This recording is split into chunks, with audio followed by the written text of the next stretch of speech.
loss here on the road. Coming into a game where you feel like offensively you'd be able to move the ball a little bit. You know, the Ball State has a very good offensive football team, and they've put a lot of yards up. And I give them an awful lot of credit today for making a lot of the plays that they did going down the stretch and to win the game. I thought they played an excellent football game. Ball State did. It's unfortunate. Penalties seem to rear their ugly heads again. When that we had over 10 of them for over 100 yards again, and more importantly than anything else, it seemed like we had a very difficult time getting off the field defensively. There was one time we got to stop early in the first half and had a hands to the face and then a late hit, and it just seemed like there was a number of things that happened that kept us on the field defensively, and we couldn't get off the field. And that truly, I think, was probably one of the differences in this football game, was we couldn't get off the field as a defense. Offensively, we only had the ball 3 times in the first half. We got our 4th possession with about 30 seconds to go, but like I said, I thought B.J. Daniels competed his tail off. I thought he played extremely well. I thought he played hard. I thought he was dialed in. He was focused. He competed. I can't say enough positive things about him, the way he's competing right now. He is playing really well, but unfortunately, defensively, we couldn't get it done.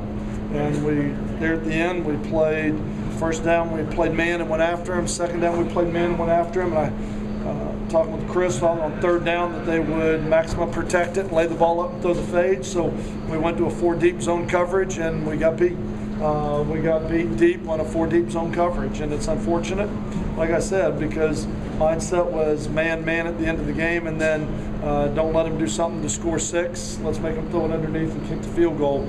And then they threw it up over the top, and the young man made a great play in the corner of the end zone.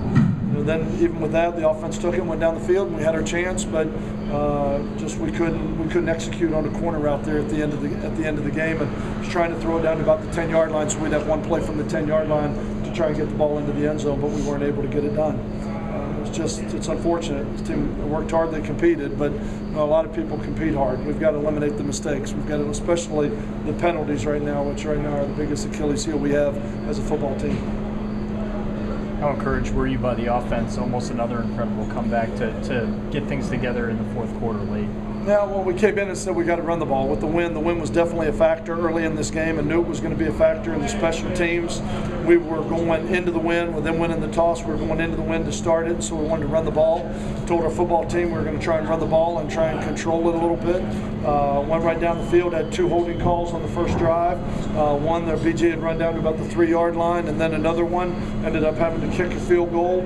But I thought the win was definitely a huge factor. When we came in and said we wanted to run it, we ran the ball, and then they started trying to bring some run pressures up inside, and so we kind of started opening up and throwing the ball a little bit more. And I thought, BJ did a great job, and I thought some receivers made some plays. Lindsey Lamar competed his tail off. Demetrius Murray, those guys are really solid football players, and we were able to move the ball. It was encouraging to watch the offense be able to have the type of success that it was, but as encouraging as it was there, it was just as discouraging to watch our defense not be able to get off the field, especially in the second half. Searching for answers on defense? Not quite sure where to go from there.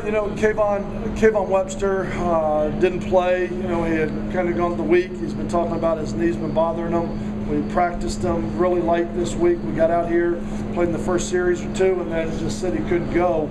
You look out there, and the red shirt came off with Chris Bivens tonight with some of the injuries. You've got a true freshman playing at one corner. You got Ken Durden playing at the other corner, and a redshirt freshman. And like I said, from that standpoint, yeah, it's discouraging. We can't get off the field, but there's a lot of youth on that field on the defensive secondary. Where I'm probably discouraged is that we're not able to get off the field, do a better job against the run with our front 7 right now. Skip, we were asking about 3rd and long and the problems the defense had going into this game. What did you guys do differently to try and improve on 3rd and long defense? Well, I mean, we talked about playing a little bit more man coverage and pressing and doing some of that, but all of a sudden when you're looking at a freshman into your boundary corner, kind of takes that away a little bit. When you're looking at, you don't want to put that young man out on an island all by himself. And so we went away from that a little bit more, tried to play the zone coverage, and what they really did a great job of is they're working our linebackers underneath. That's what they're really doing an awful lot of, is working the linebackers underneath with high-low combinations, etc. And they made some really good plays. I mean, we weren't able, again, we weren't able to get off the field on third down, but the mindset coming in was play a little bit more man coverage, but that changed with some of the injuries as we got into it.